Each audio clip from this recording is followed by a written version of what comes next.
a rather cryptic official statement was issued here, which said, "We have today discussed matters in which there may prove to be a degree of common interest, and have agreed to explore further what specific measures may be possible or desirable by way of practical consultation and cooperation.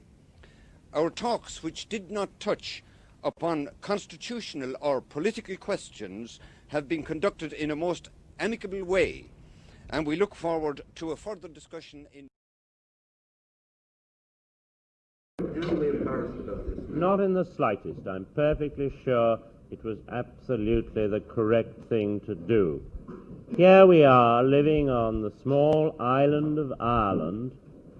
Mr. de Valera, Mr. Lemass, Mr. Lynch meet all the statesmen of the world, and yet, until I met Mr. Lemass, the only person they couldn't meet was the Prime Minister of Northern Ireland. Now, admittedly, there are some impediments to such a meeting, because in the legal fiction which exists in the South, Northern Ireland doesn't exist. Therefore, it's difficult for a Prime Minister of Southern Ireland to meet someone who doesn't exist.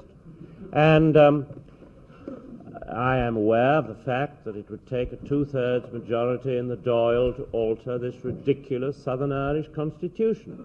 Therefore, being a realist, I realize if Mr. Lemass was willing to visit the seat of government here in Northern Ireland, it would, to some extent, be a de facto recognition and render to some extent null and void the legal fiction which exists in Dublin today.